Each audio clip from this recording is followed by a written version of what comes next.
Hello everyone, માદેવર to all તમારું સ્વાગત છે મારી ચેનલ ગુજરાતી ઝાયકા હબમાં. આજે હું તમારા માટે લઈને આવી છું સ્પેશિયલ ખંભાતના દાબડા ભજીયા અને એની સાથે સાથે એકદમ ડિલિશિયસ એવી ખટ્ટી મીઠી સ્પાઇસી ચટણી. જનરલી દાબડા ભજીયા સાથે ખટ્ટી મીઠી કઢી હોય છે, બટ અત્યારે આપણે કઢીની બદલે, કઢી તો રેગ્યુલર છે, બટ કઢીની બદલે આ ખાટી મીઠી સ્પાઇસી ચટણી ટ્રાય કરશો ને તો ખૂબ જ મજા પડી જશે અને પાછી એકદમ ઇન્સ્ટન્ટ બની જશે.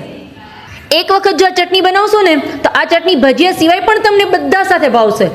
તો ચાલો ફટાફટ જોઈ લઈએ કઈ રીતે બને છે આ બંને રેસીપી, દાબડા ભજીયા અને એની સાથે એની સ્પેશિયલ ચટણી.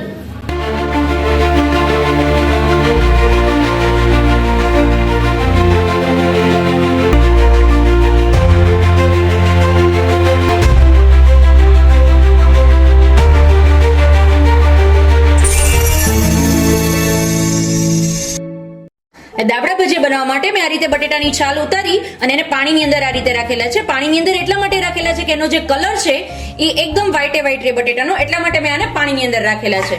હવે એને આપણે આ રીતે આ ખમણીની મદદથી એને હું પહેલા એની પતરી પાડી લઈશ. હવે આ ખમણી જો તમારે ઓનલાઈન પરચેસ કરવી હોય તો એની લિંક ડિસ્ક્રિપ્શનમાં આપેલી છે. હવે એને આ રીતે હું એની પહેલા પતરી પાડી લઈશ.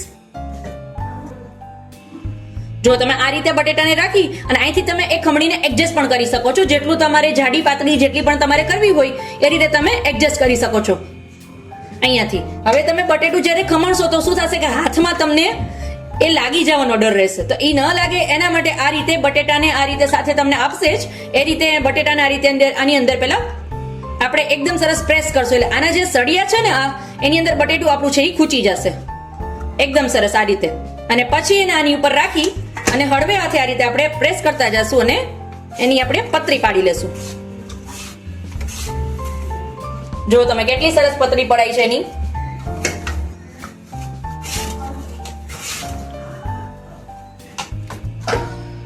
જો તમે એકદમ સરસ આપણી બધી પતળી છે. હવે આ પતળી છે એ તમને એવું લાગતું હોય કે પાતળી છે તો તમે થોડીક જાડી, મતલબ એને થોડી આ રીતે મોટું પણ તમે કરી શકો છો, થોડું મોટું આ રીતે.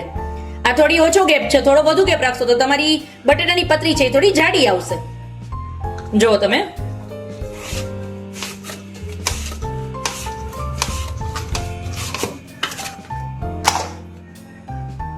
હવે આ જે પતરી છે એ થોડી જાડી છે. આ જ રીતે હું બધી મારી પેલા બટેટાની આ રીતે સ્લાઈસ કરીને લઈ લઈશ.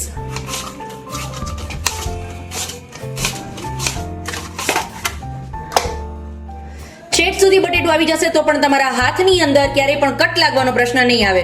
જો એકદમ સરસ બધી સ્લાઈસ બટેટાની થઈને રેડી છે. એ દાબડા વડા છે એ આપણે ચણાના લોટનું પહેલા એના માટે બેટર બનાવશું કે જેની અંદર હું ડીપ કરીને એને ડીપ ફ્રાય કરશું. તો એ ડીપ કરવા માટે જે બેટર છે ને એ ખાસ ટ્રીક છે એની કે એ રીતે તમે બેટર બનાવશો ને તો તમારું બેટર છે ને એકદમ સ્મૂથ પણ થશે અને પ્લસમાં એક પણ લમ્સ પણ નહીં રહે અને તમારા વડા છે એ ફૂલીને એકદમ મોટા સરસ દેખાશે. એની અંદર સૌથી પહેલા હું સ્વાદ પ્રમાણે મીઠું એડ કરીશ. એક ચપટી જેટલી હળદર એડ કરું છું અને એક ચમચી જેટલી હિંગ એડ કરવાની. એન્ડ હવે આમાં પાણી નાખી અને આપણે એને એકદમ સરસ સ્મૂથ આપણું બેટર બનાવી લેશું.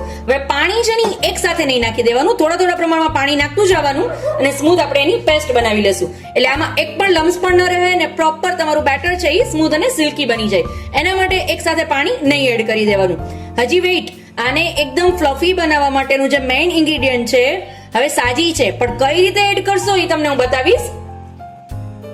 બટ એ પહેલા જો તમે મારી ચેનલને સબસ્ક્રાઇબ ન કરી હોય ફ્રેન્ડ્સ તો પ્લીઝ સબસ્ક્રાઇબ કરજો એટલે મારા આ જ રીતે અલગ અલગ દરેક વિડીયોની નોટિફિકેશન સૌથી પહેલા તમારા સુધી પહોંચે. જો મારું બેટર છે એ સ્મૂથ એકદમ સરસ થઈ ગયું છે, બટ આ બેટર છે એ થોડું ઘટ છે, થોડું નહીં થોડું વધારે જ ઘટ છે. હવે આને આપણે પહેલા થોડું લિક્વિડ કરશું. લિક્વિડ મતલબ સાવ લિક્વિડ નહીં કે એની કરી પડે તેલની અંદર, બટ મીડિયમ આપણું બેટર હોવું જોઈએ. અને એકદમ સરસ પહેલા આપણે સ્મૂથ કરી લેશું. આમાં એક પણ લમ્સ નહીં રહે. હવે તમારી પાસે આ રીતનું વિસ્કર નથી, હેન્ડ વિસ્કર, તો તમે ચમચાની મદદથી અથવા હાથની મદદથી પણ કરી શકો છો તો પણ લમ્સ નહીં પડે. પણ ખાસ ધ્યાન એ રાખવાનું કે જ્યારે પણ તમે વિસ્ક કરો છો તેને સેમ ડાયરેક્શનમાં, એક જ ડાયરેક્શનમાં આ રીતે વિસ્ક કરવાનું.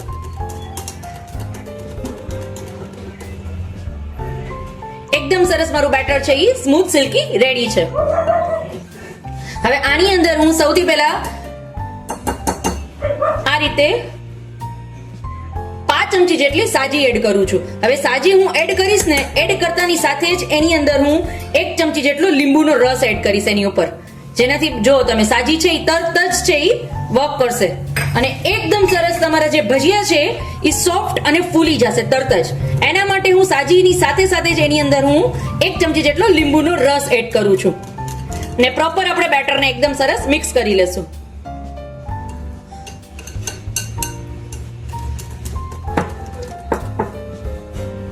જો મારું બેટર છે એકદમ સરસ સિલ્કી ને સ્મૂથ છે. હવે આપણે એના દાબડા વડા બનાવી લઈએ. એનું સ્ટફિંગ બનાવવા માટે સૌથી પહેલા એની અંદર હું અડધા વાટકા જેટલી સેવ લઉં છું.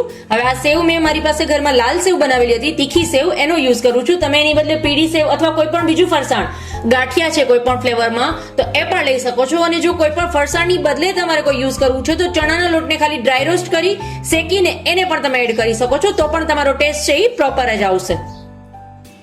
એની અંદર થોડા મગફળીના દાણા જેને મેં ફોતળા ઉતારી શેકીને લીધેલા છે એને એડ કરશો. તમે ડાયરેક્ટ પણ મગફળી કાચી પણ લઈ શકો છો, બટ જ્યારે શેકીને એનો ફોતળા ઉતારીને તમે યુઝ કરો છો તેનો ટેસ્ટ છે આનાથી વધુ સરસ આવે છે. 2 ચમચી જેટલા સફેદ તલ એડ કરું છું, જે મેં ડાયરેક્ટ જ લીધેલા છે. એને શેકવાની કે જરૂરત નથી, ડાયરેક્ટ જ હું 2 ચમચી જેટલા સફેદ તલ એડ કરું છું. અને એની સાથે સાથે થોડા મરી. હવે તમે મરીનું પ્રમાણ તમારા ટેસ્ટના અકોર્ડિંગ જો વધુ સ્પાઇસી પસંદ હોય તો વધુ પણ લઈ શકો છો, પણ અત્યારે હું મીડિયમ 1 ચમચી જેટલા મરીના દાણા એડ કરું છું. 1 ચમચી જેટલા આખા દાણા જે આવે છે એનો યુઝ કરું છું, એને એડ કરશું. 2 ચમચી જેટલો કાશ્મીરી લાલ મિર્ચ પાવડર,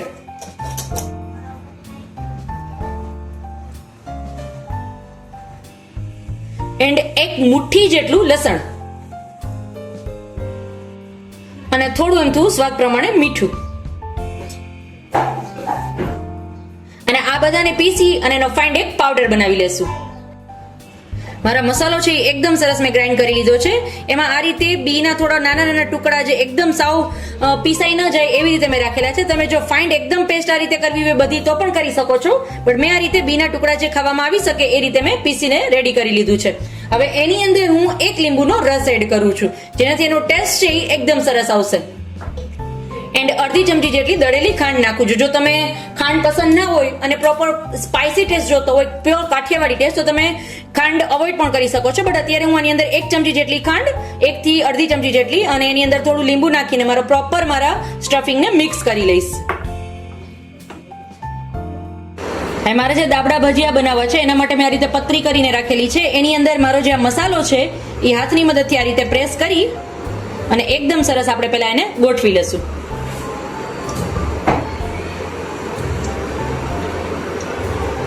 આ રીતે, અને એની ઉપર બીજી પતરી આ રીતે લગાવી દેશું. આ રીતે જુઓ તમે, એકદમ સરસ છે,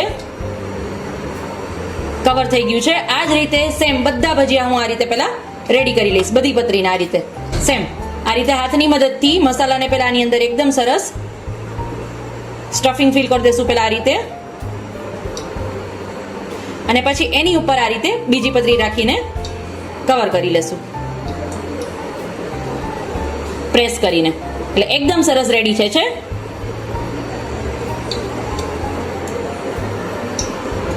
તમે જ્યારે પણ આ રીતે દાબડા ભજીયા બનાવતા હો ને તમારો મસાલો છે એ છૂટો છૂટો થઈ જાય, મતલબ એકદમ સરસ આ રીતે પકડ ના લે, બાઇન્ડિંગ ના આવે, તો શું કરવાનું, એ મસાલાની અંદર થોડું 1 ચમચી જેટલું અથવા હાથની મદદથી થોડું એમ તેવું પાણી છટકોરી અને એકદમ સરસ મિક્સ કરશો તો આ રીતે તમારો જે મસાલો છે, સ્ટફિંગ છે એકદમ સરસ રેડી થઈ જશે, જે બટેટા ઉપર ઇઝીલી આ રીતે સ્ટફની જેમ સેટ થઈ જશે. માટે ક્યારે પણ જો કોરો મસાલો આ રીતે તમે ટ્રાય કરશો ને તો શું થશે કે જ્યારે તમે એને ડીપ કરવા માટે, ફ્રાય કરવા માટે ડીપ કરશો તો એ લોટની અંદર ઘણો બધો મસાલો છે એ નીકળી જશે, તો એનો ટેસ્ટ પણ નહીં આવે અને લોટ પણ તમારો જે ડોયેલો છે એ પણ ખરાબ થઈ જશે. એના માટે તમારે આ રીતે પાણી છટકોરી અને પછી એનો યુઝ કરજો, એટલે એકદમ સરસ તમારો મસાલો છે આ રીતે એકદમ સરસ બાઇન્ડિંગ લઈ લે. મારા બધા ભજીયા છે એ એકદમ સરસ રેડી થઈ ગયા છે. હવે એને હું ડીપ કરીને તમને બતાવું છું. જો તમે જ્યારે પણ ડીપ કરશો ને આ રીતે તો એકદમ સરસ કોટિંગ લઈ લેશે, મતલબ તમારું સ્ટફિંગ પણ બહાર નહીં નીકળે અને એકદમ સરસ આ રીતે રેડી થઈ જશે. જો ક્યાંયથી સ્ટફિંગ બહાર નીકળ્યું છે, એકદમ સરસ કોટ થઈ જશે. મતલબ આ રીતનું તમારું બેટર છે એ તમારે રાખવાનું, ઢીલું પણ નહીં અને કઠણ પણ નહીં બહુ. આ રીતનું બેટર રાખશો એટલે એકદમ સરસ થઈ જશે. હવે એને ફ્રાય કરવા માટે ઓલરેડી મેં છે પેન ગરમ કરવા માટે મૂકી દીધેલું છે. મારું પેન છે એ એકદમ સરસ તેલ છે એ ગરમ થઈ ગયું છે. એની અંદર મારા ભજીયાને આ રીતે હું એડ કરી લઈશ.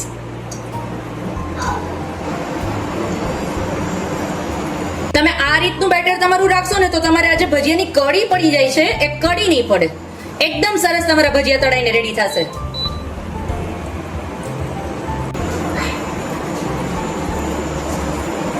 અને અલટ પલટ કરીને એકદમ સરસ આપણે ફ્રાય કરી લેશું.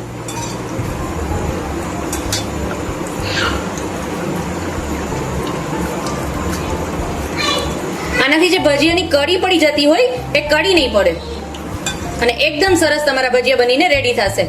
એકદમ ક્રિસ્પીની સાથે સાથે એકદમ સોફ્ટ અંદરથી. જનરલી શું થાય, ભજીયા જ્યારે બનાવતા હોય ત્યારે ભજીયામાં આ રીતે બટેટાવાળા હોય કે આ રીતે દાબડા ભજીયા છે કે કોઈ પણ મરચાના ભજીયા છે, આ રીતે જ્યારે આપણે ભજીયા બનાવીએ છીએ ને તો ડોટી વખતે જો આપણો જે બેટર છે ડો છે એ ઢીલું રહી જાય ને તો ભજીયા કરતા તો કરી વધારે પડી જાય છે. તો એ ન થાય એના માટે બેટર છે પ્રોપર જે રીતે મેં તમને ટિપ્સ આપી છે એ જ રીતે તમે ડો જો તો એકદમ સરસ તમારા ભજીયા બનીને રેડી થશે. મારા ભજીયા છે એકદમ સરસ ક્રિસ્પી થઈ ગયા છે અને ગોલ્ડન કલર પણ ઉપરથી આવી ગયો છે. હવે આપણે બધાને એક પ્લેટની અંદર કાઢી લેશું. ગરમા ગરમ દાબડા વડા સાથે ખાવા માટેની એની એક સ્પેશિયલ ચટણી બનાવશું આપણે.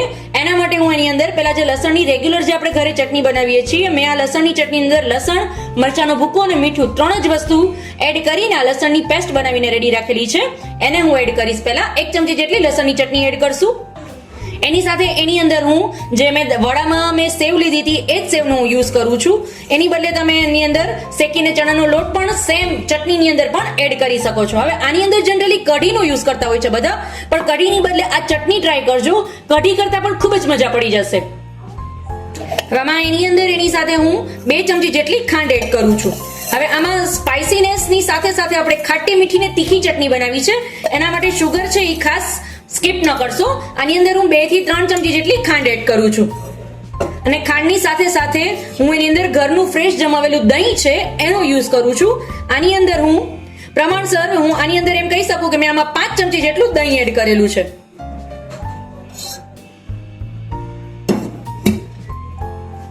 1 ચમચી જેટલો કાશ્મીરી લાલ મિર્ચ પાવડર અને સ્વાદ પ્રમાણે થોડું આપણે એમાં મીઠું એડ કરશું. આ ચટણી છે ને ખાટી મીઠી ને તીખી બધો ટેસ્ટ આ ચટણીની અંદર તમને આવવાનો છે. માટે જ્યારે પણ કઢીની બદલે તમને કોઈ પણ ભજીયા સાથે ચટણીનું મન થાય છે ને તો આ ચટણી જરૂરથી ટ્રાય કરજો. અને હા, બીજી એક વાત, તમે ચણાના લોટની બદલે આપણે જે ભજીયા ઉતારીએ છીએ ભજીયાની કરી જે થાય છે તો એ નાની નાની કરીને પણ એની અંદર એડ કરીને તમે ચટણી બનાવી શકો છો. હવે આને હું એકદમ સરસ સ્મૂથ પીસી લઈશ. ચલો ફ્રેન્ડ્સ, મારા વડા છે એકદમ સરસ બનીને તૈયાર છે. જુઓ તમે કેટલા સરસ લાગે છે અંદરથી. એકદમ સરસ એ ચટણી મસાલાથી ભરપૂર એવા મારા દાબડા વડા જેને ચટણીની અંદર ડીપ કરી છે. આપણી ચટણી પણ એકદમ સરસ રેડી છે જેને ચટણીની અંદર ડીપ કરીને તમે ડાયરેક્ટ એન્જોય કરો. તો ફરી મળીશું આવી જ રીતે એક અવનવી રેસીપી સાથે. ત્યાં સુધી આવજો ફ્રેન્ડ્સ. Mahadev to all.